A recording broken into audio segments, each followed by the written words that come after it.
नमस्कार, IND analysis में आपका स्वागत है। मैं हूं राजेश सक्सेना। आज हम बात करेंगे ग्वालियर चंबल का जो चुनावी दंगल है उस पर।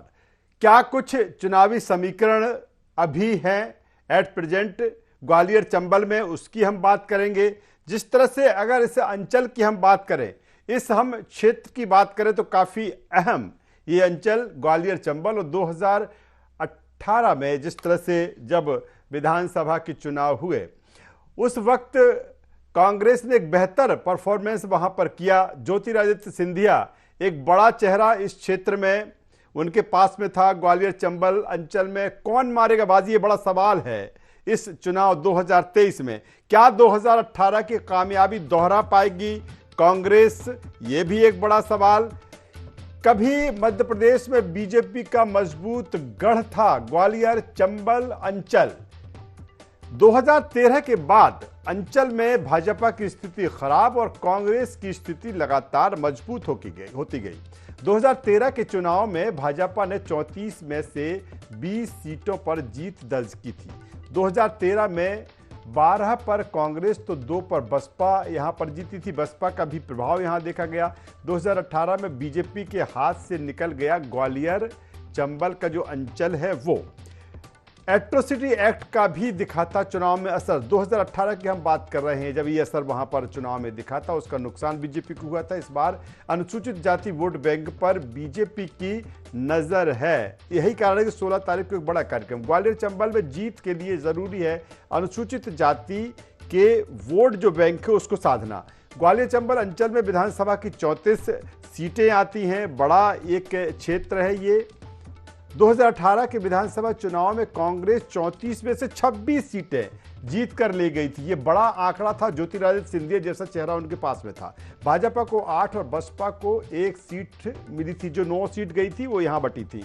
2018 में एससी के लिए आरक्षित सभी 8 सीटें कांग्रेस ने जीती। ज्योतिरादित्य सिंधिया की वजह से कांग्रेस को यहां पर एक तरफा जीत मिली थी। सिंधिया के बीजेपी में शामिल होने के बाद ग्वालियर चंबल का जो अंचल है वहां के समीकरण जो अब बदले हुए हैं। उपचुनाव में भाजपा को अंचल में 13 और कांग्रेस को 9 सीटें मिली थी। 22 की अगर बात करें 28 सीटों पर चुनाव हुआ था। उपचुनाव के बाद अनुसूचित जाति की बात करें, ग्वालियर चंबल की 34 सीटों में से कई सीटों पर दलित वोट बैंक सबसे अहम माना जाता है। और यही कारण है कि 16 तारीख को एक बड़ा आयोजन अंबेडकर महाकुंभ वहां पर होने जा रहा है। आज ग्वालियर चंबल का जो दंगल है 2023 में, उस पर हम बातचीत करेंगे, चर्चा करेंगे पूरे अपने मेहमानों के साथ में। हमारे साथ इस समय बालिंदु शुक्ला जी जुड़ रहे हैं। कांग्रेस के वरिष्ठ नेता हैं, पूर्व मंत्री हैं। बालिंदु, सबसे पहले आपका स्वागत करना चाहूंगा। स्वागत है आपका। नमस्कार जी। बालिंदु जी, अगर ग्वालियर चंबल अंचल की हम बात करें तो किस तरह से 2023 के चुनाव को आप देखते हैं कांग्रेस के पॉइंट ऑफ व्यू की हम बात करें, इसलिए कि 2018 में एक बेहतर गेन वहां पर कांग्रेस ने किया था। ज्योतिरादित्य सिंधिया एक चेहरा आपके पास वहां थे, अब चेहरा नहीं है। कैसे कांग्रेस की स्ट्रेटजी है इस अंचल में?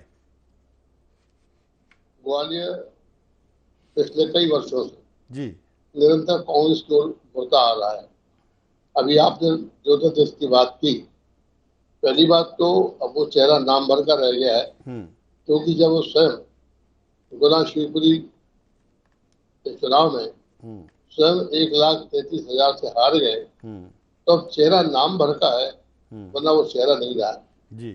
दूसरे उनके जाने के बाद कांग्रेस की स्थिति सुधरी है, बिगड़ी नहीं है।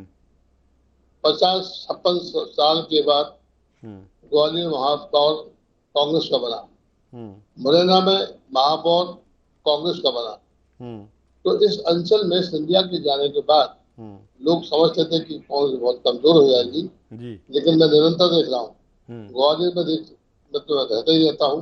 भिंड का भी मैंने बहुत दौरा किया है। मुरैना में मैं एक प्रभारी के रूप में काम कर रहा हूँ। तो इस पूरे अंचल में मैं देख रहा हूँ कि कांग्रेस के प्रति लोगों का लगाव बढ़ा है। जहां तक आपने बात की अनुसूचित जाति की, तो अनुसूचित जाति क्या, आज तो भारतीय जनता पार्टी जातिगत आधार पर लोगों को साधने का प्रयास कर रही है। और साधने का प्रयास इसलिए कर रही है कि उनको ये मालूम है कि ये धड़े उनसे अलग होते जा रहे हैं, ये सब कांग्रेस की ओर बढ़ रहे हैं। इस अंचल में अन्य दलों का कोई लेकिन बालेंदु जी जिस तरह से आप कह रहे हैं कि बीजेपी जातिगत आधार पर साधने की कोशिश कर रही है, जो चीज बीजेपी कर रही है अमूमन वही तो कांग्रेस कर रही है। अगर हम धर्म की बात करें तो उसी ट्रैक पर कहीं ना कहीं कांग्रेस है, जाति की बात करें तो उसी ट्रैक पर कहीं ना कहीं कांग्रेस है। तो इसमें अलग क्या है बालेंदु जी? अलग ये है जी कि आज की तारीख में भारतीय जनता पार्टी की सरकार है और ये जाना जाता है कि भारतीय जनता पार्टी एक ग्रुप विशेष की ओर ज्यादा ध्यान देती है। अब उनको ये लगा कि जो ग्रुप उनके साथ नहीं था, जो जातियां उनके साथ नहीं थी, जो उनके संग नहीं जाती थी, उनको साधने का प्रयास हुआ। चलिए बालेंदु जी, मैं दोबारा आपके पास में आता हूं। दो और मेहमान हमारे साथ में जुड़ गए हैं। हमारे साथ में धैर्यवर्धन शर्मा साहब, बीजेपी नेता प्रवक्ता। धैर्यवर्धन जी स्वागत है आपका। और वरिष्ठ पत्रकार रमेश शर्मा साहब हमारे साथ में जुड़ चुके हैं। रमेश जी आपका भी स्वागत है। धैर्यवर्धन जी, जिस तरह से हम ग्वालियर चंबल अंचल की बात कर रहे हैं, हम एनालिसिस कर रहे हैं 2023 में क्या कुछ गुणा गणित वहां पर है। बीजेपी के पॉइंट ऑफ व्यू से बात करें इस क्षेत्र में 2018 में जिस तरह से एक कांग्रेस ने बेहतर परफॉर्म यहां पर किया, 2013 के बाद कहीं ना कहीं जो जमीन थी बीजेपी की वो इस अंचल से खिसकी। अब क्या माना जाए, ज्योतिरादित्य सिंधिया जो कभी कांग्रेस में हुआ करते थे अब आपके चेहरे हैं, हालांकि पहले से भी तमाम सारे चेहरे इस अंचल में आपके रहे हैं, फिर भी आपकी परफॉर्मेंस बेहतर नहीं रह पाई। क्या सिंधिया के आने के बाद जो ये क्षेत्र है, जो अंचल है, मजबूत होगा? निश्चित तौर पर भारतीय जनता पार्टी के कुटुंब का विस्तार हुआ है। सिंधिया जी के आने के बाद हमें एक बहुत बड़ा वर्ग मिला है, बड़े नेता, बड़े कार्यकर्ताओं का समूह मिला है। उससे भारतीय जनता पार्टी की जो मजबूती है उसमें थोड़ा सा इजाफा और हुआ है। और एक बात और मैं कह देना चाहता हूं कि जिस 2018 के चुनाव की बात कर रहे हैं उसके बाद एक बार अग्नि परीक्षा और हो चुकी है, एक बार और लिटमस टेस्ट हुआ है जिसमें तमाम सारे लोग इस्तीफा देकर के भारतीय जनता पार्टी के चुनाव चिन्ह पर चुनाव लड़े और उस चुनावी बेहतरनी को पार करके मंत्री बने। मंत्री पद पर रहने के कारण से उनके पास ज्यादा ताकत रही, ज्यादा लोगों के काम आने की क्षमता उनके पास बढ़ी। इसलिए मुझे लग रहा है कि वे अपनी अपनी विधानसभा के बिल्कुल अंतिम छोर तक लोगों तक पहुंचे हैं और लोगों की समस्याओं का निदान किया है। इसलिए इस चुनाव में लेकिन आप उसका जिक्र कर रहे हैं धैर्यवर्धन शर्मा साहब, आप उस बात का जिक्र कर रहे हैं, लेकिन जिक्र तो वो भी होना चाहिए कि जब निकाय चुनाव आया तो आप ग्वालियर आप हार गए, आप वहां पर मुरैना हार गए, जबकि हम जिस चेहरे की बात कर रहे हैं, जिस ज्योतिरादित्य सिंधिया की हम बात कर रहे हैं, वो भी चेहरा आपके साथ एड ऑन हुआ, आपके साथ जुड़ा, फिर भी आप निकाय चुनाव हार जाते हैं। नहीं राजेश जी, आपकी बात सही है। चुनाव में विपरीत परिणाम आया और वो हमारे लिए शोचनीय विषय था, चिंता का विषय था। पर मैंने बताया ना, विधानसभा चुनाव जुदा है, नगर निगम के अपने इशू रहे होंगे। विधानसभा चुनाव में हमारे पास इस अंचल में बहुतायत में जीते हुए प्रत्याशी, बहुतायत में मंत्री हमें सब सरकार का हिस्सा है। सरकार का हिस्सा होने के नाते वे ज्यादा सक्षम है लोगों के काम आने में और उन्होंने विकास की गंगा बहाई है अपने अपने क्षेत्र में काफी। चलिए मैं धैर्यवर्धन शर्मा साहब दोबारा आपके पास में आऊंगा। रमेश शर्मा साहब वरिष्ठ पत्रकार हमारे साथ में है। रमेश जी स्वागत है। और सीधा सा सवाल इस बात को लेकर है कि ग्वालियर चंबल अंचल जिसका जिक्र हम कर रहे हैं, कभी एक बेहतर परफॉर्म वहां पर बीजेपी करती आई, लेकिन कुछ चुनाव से देखा जाए बीजेपी का जो परफॉर्मेंस रहा है वो घटा है। अब जब हमने जिस तरह से जिक्र धैर्यवर्धन शर्मा साहब से भी किया कि क्या ज्योतिरादित्य सिंधिया के आने के बाद, हालांकि फिर मैं निकाय चुनाव का इसमें जोड़ूंगा कि जो परफॉर्म रहा वो बेहतर नहीं रहा बीजेपी का, क्या उनके आने के बाद कुछ तस्वीर बदलती हुई दिख रही है 2023 में? देखिए, इसमें तो कोई शक नहीं कि उनके आने से 2023 की जो तस्वीर है वो 2018 से थोड़ी अलग होगी, एकदम वैसी नहीं हो सकती। और स्वाभाविक रूप से कि 2018 के चुनाव में अगर आपने देखा होगा तो ग्वालियर चंबल संभाग में इस बात का एक जन चर्चा बहुत थी। यद्यपि कांग्रेस हाईकमान ने डिक्लेयर नहीं किया था, लेकिन फिर भी जन चर्चा बहुत थी कि यदि कांग्रेस बहुमत में आई तो माधव राव जी, ज्योतिरादित्य सिंधिया जो है वो मुख्यमंत्री बनेंगे। इस कारण आप देखेंगे कि कांग्रेस को रिकॉर्ड सीटें मिली वहां पर चंबल और ग्वालियर संभाग में। तो कुल मिलाकर के, लेकिन अब वो जो भी कुछ परिस्थिति बदली, उसमें सरकारें बदली, तो फिर भाजपा ने अपना वहां पर प्रभाव बनाया। जहां तक नगर निगम, इसमें कोई शक नहीं कि ज्योतिरादित्य सिंधिया के आने से ग्वालियर चंबल संभाग में भाजपा फिर से मजबूत हुई है, जैसा कि वो 2013 में और 2008 के आसपास थी, लगभग वो स्थिति पर वो पहुंच गई है। ये बात सही है कि ग्वालियर जैसा नगर निगम जो परंपरागत भाजपा का था, मुरैना में बहुत मजबूत स्थिति थी, वो भाजपा हारी। लेकिन कई वक्त नगर निगम के चुनाव में 3 बातें काम करती हैं। उम्मीदवार का चेहरा कैसा है, स्थानीय मुद्दे कैसे हैं और मुद्दों का प्रस्तुतिकरण कैसा है, और फिर दलीय साथ। तो मोटे तौर पर जहां तक मेरा आकलन, ग्वालियर का जो चुनाव भाजपा हारी है वो कहीं ना कहीं उम्मीदवार के कारण हारी है। उम्मीदवार के कारण भाजपा के भीतर बहुत सारा जो सबोटेज हुआ है, उसके कारण भाजपा हारी है। अब 2023 में वो जो आंतरिक असंतोष है, उस आंतरिक असंतोष को ये किस प्रकार भाजपा मैनेज करती है, इस पर निर्भर करेगा। वो ठीक उसी प्रकार 2018 में जो कांग्रेस को समर्थन मिला था ग्वालियर अंचल संभाग, ग्वालियर चंबल संभाग में, कांग्रेस उसको किस प्रकार मैनेज करती है, उसमें से जो वोट टूट करके भाजपा को चला गया है, वो कैसे वापिस आए। और अगर वो वोट नहीं आ रहा है तो भाजपा का जो कैडर वाला कार्यकर्ता था, जो उसमें से एक वर्ग है 1%, 2%, 10%, ये तो धैर्यवर्धन जी और चूंकि बालेंदु जी दोनों उसी क्षेत्र के हैं, वो कहीं ना कहीं महल के खिलाफ रहा है। तो उसको कांग्रेस कैसे तोड़ लेती है, इस पर बहुत कुछ 2023 का चुनाव, अगर कांग्रेस उसको तोड़ने में जो कैडर का कार्यकर्ता है, जो कहीं ना कहीं महल के खिलाफ काम करता रहा है, उसको अगर तोड़ने में कामयाब रहेगी तो लड़ाई अच्छी होगी, वरना 2023 चलिए बिल्कुल लड़ाई बेहतर होगी। बालेंदु जी हमारे साथ लगातार बने हुए हैं। बालेंदु जी, जिस तरह से आपने कहा, जब मैंने ज्योतिरादित्य सिंधिया के चेहरे की बात की तो आपने कहा कि अब वो चेहरा रह नहीं गए हैं। हालांकि ये सभी जानते हैं कि बालेंदु जी आपका इस परिवार से क्या नाता रहा है, क्या आपका संपर्क रहा है, लेकिन ठीक है, आप जिस तरह से कह रहे हैं कि ज्योतिरादित्य सिंधिया अब चेहरा नहीं रह गया, लेकिन अगर हम कांग्रेस की बात करें, बीजेपी में तमाम सारे चेहरे हैं। इनके ज्योतिरादित्य सिंधिया जाने के बाद जो एक रिक्तता हुई है चेहरे को लेकर, अभी तक कांग्रेस वहां पर भर नहीं पाई। बालेंदु जी, एक कोई बड़ा चेहरा, एक बड़ा अंचल है, 34 सीटें वहां पर आती हैं, कोई बड़ा चेहरा अभी तक तैयार नहीं कर पाई कांग्रेस। देखिए, बड़े शहरी की ऐसी जरूरत नहीं है जी।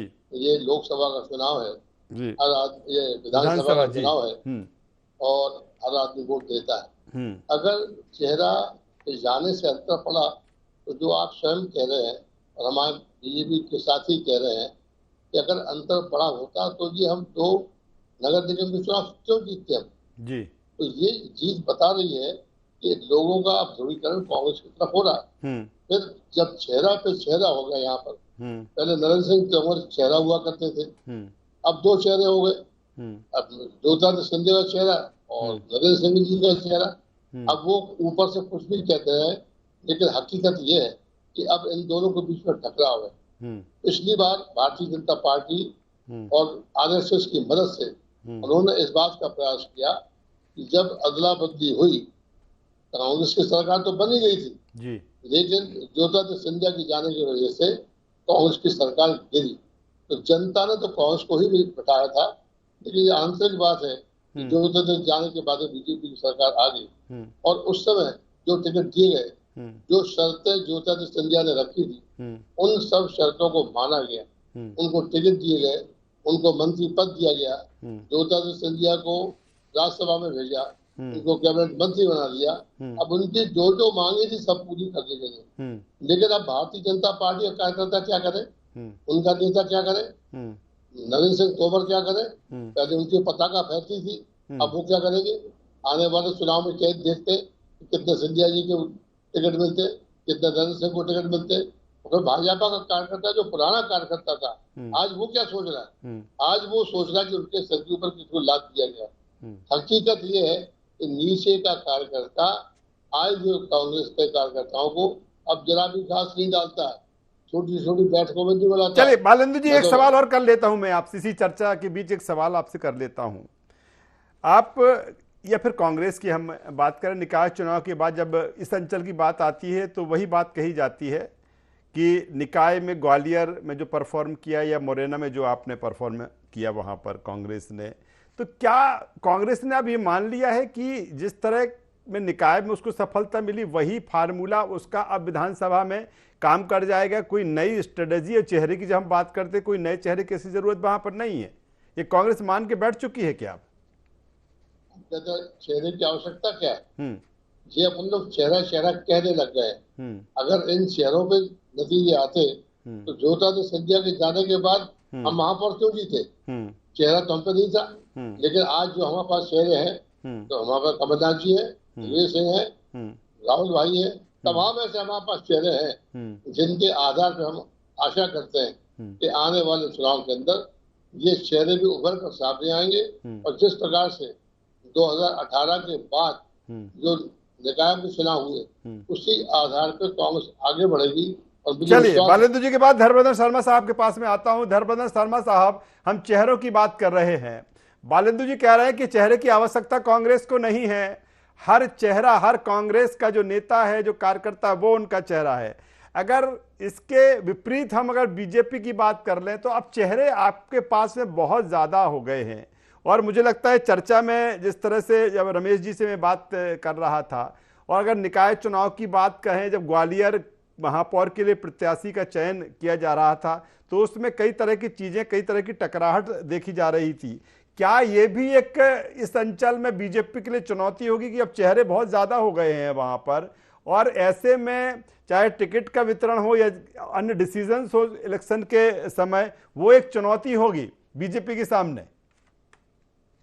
मैं बहुत सीनियर लोगों के बीच आज चर्चा में बैठा हूं जी। माननीय बालेंद्र शुक्ला साहब को भी 5 दशक से अधिक की राजनीति की समझ है। रमेश शर्मा जी विराजमान हैं, जिनसे हम तार्किक ढंग से बात कैसे रखें सीखते हैं। राजेश जी, आप खुद अनुभवी जी। मेरा बस केवल इतना कहना है कि भारतीय जनता पार्टी में नुकसान कुछ नहीं हुआ।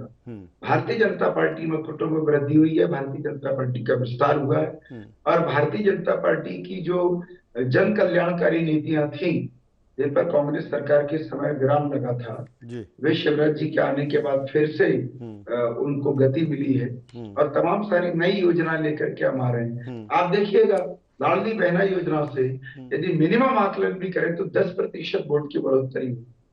क्या ये चौंकाने वाला आंकड़ा नहीं है जी? इसलिए हम आशान्वित हैं कि भारतीय जनता पार्टी का पक्ष मजबूत रहेगा।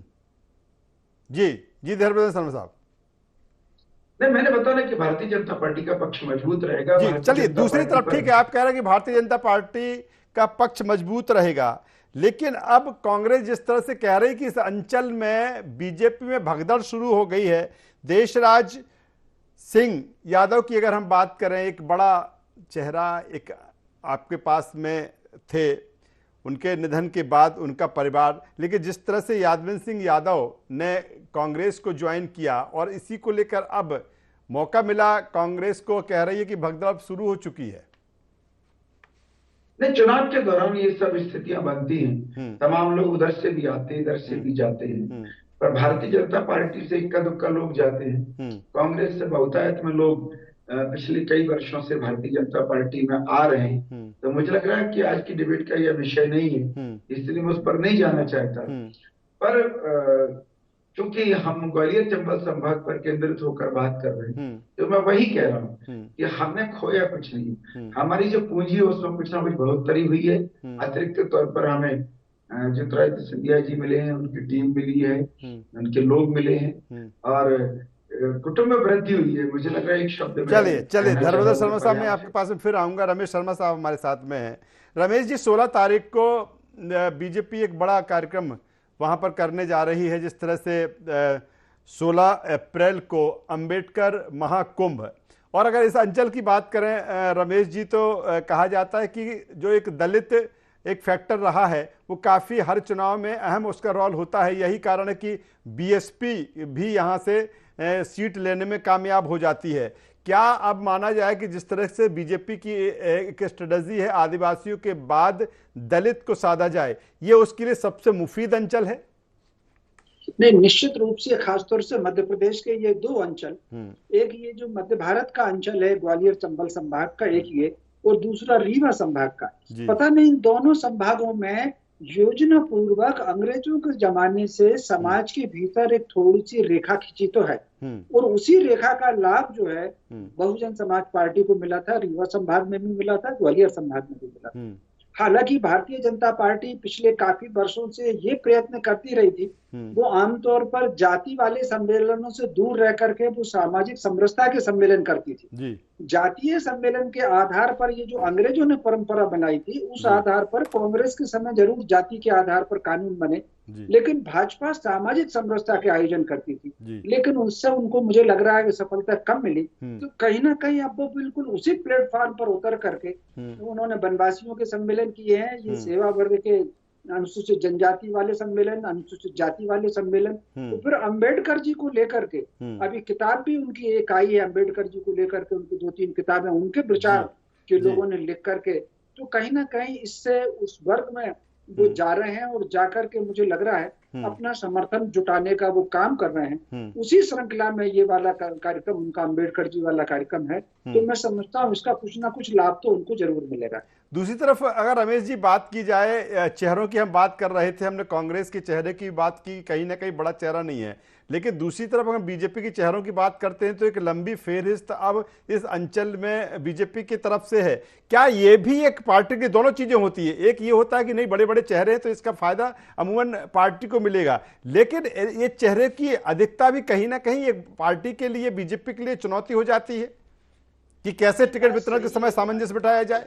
वो कई बार नुकसान देती है। कहा भी गया है कि अधिकता को जो है वो उसको वर्जन उसमें करना चाहिए, लेकिन एक और बात मैं देख रहा हूँ, इसमें कोई शक नहीं कि इस समय भाजपा के पास उस क्षेत्र में बहुत चेहरे हैं। ज्योतिरादित्य जी का है, नरेंद्र सिंह जी तोमर का है, नरोत्तम मिश्रा का है, और बहुत सारे उनके पास जो चेहरे हैं, उनमें अगर तालमेल हो करके और एक एक क्षेत्र समझ ले, थोड़ी देर के लिए अगर ज्योतिरादित्य केवल गुना और ग्वालियर ले लें, मुरैना भिंड को अगर नरेंद्र सिंह तोमर ले लें, या दतिया इस क्षेत्र को नरोत्तम मिश्रा ले लें, अगर इस तरीके से उन्होंने तालमेल बनाया तो स्वाभाविक रूप से लाभ मिलेगा। लेकिन अगर कहीं ना कहीं उसमें स्पर्धा हुई और वर्चस्व का अगर संघर्ष हुआ, कई बार राजनेताओं में वर्चस्व का संघर्ष होता है, ऐसी स्थिति में उनको नुकसान होगा। लेकिन अभी जिस तरह की अंडरस्टैंडिंग देखी जा रही है, जैसे अभी 2-3 दिन पहले, 4 दिन पहले भी कोई कार्यक्रम था ग्वालियर संभाग में, मुरैना में शायद था, तो उसमें नरेंद्र तोमर भी थे, उसमें ज्योतिरादित्य सिंधिया भी थे, उसमें और तमाम लोग थे। ये जो तालमेल दिख रहा है, ये तालमेल अगर दिखता रहा तो मैं समझता हूँ कि इसका लाभ भाजपा को चलिए लाभ मिलेगा। मालेंदु जी, एक सवाल, जिस तरह से मैंने रमेश जी से भी जिक्र किया 16 तारीख की उस आयोजन का जो बीजेपी करने वाली है, वही तैयारी 14 तारीख की कांग्रेस की भी है। हम दलित वोट की बात कर रहे हैं, दोनों की नजर उस पर है। आप भी करने जा रहे हैं रविदास जयंती पर जिस तरह से एक आयोजन है, कांग्रेस भी ये मानती है कि एक बड़ा वर्ग इस क्षेत्र में, इसको साध लिया जाए तो वैतरणी पार हो जाएगी। देखिए, जहां तक कांग्रेस का सवाल है, कांग्रेस केवल इसी वर्ष नहीं कर रही है। जब से कांग्रेस बनी है तब से वो सभी समाज को साथ लेने का प्रयास कर रही है, हिंदुओं को भी, मुसलमानों को भी, माइनॉरिटी को भी, सबको। तो पहली बार नहीं हो रहा। लेकिन भारतीय जनता पार्टी चुनाव के पहले तो ये दिखाई पड़ता है कि आप अभी तक तो कर नहीं रहे थे, अब एकाएक बड़े बड़े आयोजन होने लगे, आदिवासी के आयोजन होने लगे, अनुसूचित जाति के आयोजन होने लग गए, और किसके दम पे हो रहे हैं? शासन के दम पे हो रहे हैं। आज भारतीय जनता पार्टी की सरकार है, तो वो जो भी आयोजन कर रहे हैं उसमें प्रशासन मदद कर रहा है, कार्यकर्ता मदद उसमें नहीं कर रहा है। और जो अभी आपने बात की चेहरों की, तो यहाँ तो चेहरों पे चेहरे हो गए हैं। अब तो एक चलिए, वक्त की कमी, धर्मेंद्र शर्मा साहब कोई चीज एड ऑन करना चाहेंगे? वक्त की कमी है 30 सेकंड में। अब भारतीय जनता पार्टी पिछड़ गई है और कांग्रेस पार्टी आने वाली जी, धर्मेंद्र शर्मा साहब, भारतीय जनता पार्टी ने स्थान बनाया है जी, और भारतीय जनता पार्टी के प्रति सकारात्मक भाव। चलिए, तो जो चुनावी तैयारी है दोनों की है, चाहे बीजेपी हो चाहे कांग्रेस हो, और यही कारण है कि तमाम समीकरण इस अंचल में साधे जा रहे हैं। हमारी खास चर्चा में जुड़ने के लिए तीनों मेहमानों का मैं यहाँ पर शुक्रिया करूंगा। तो आईएनडी एनालिसिस में जिस तरह से ग्वालियर चंबल का जो दंगल है, आने वाले चुनाव में 2023 अक्टूबर नवंबर में जो चुनाव होना है, और कई तरह के फैक्टर इस चुनाव में काम कर रहे हैं, और यही कारण है कि जो राजनीतिक दल है तमाम फैक्टरों पर काम कर रहे हैं। आईएनडी एनालिसिस में बस इतना ही। आईएनडी 24 पर खबरों का सिलसिला लगातार जारी है। आप बने रहिए हमारे साथ। नमस्कार।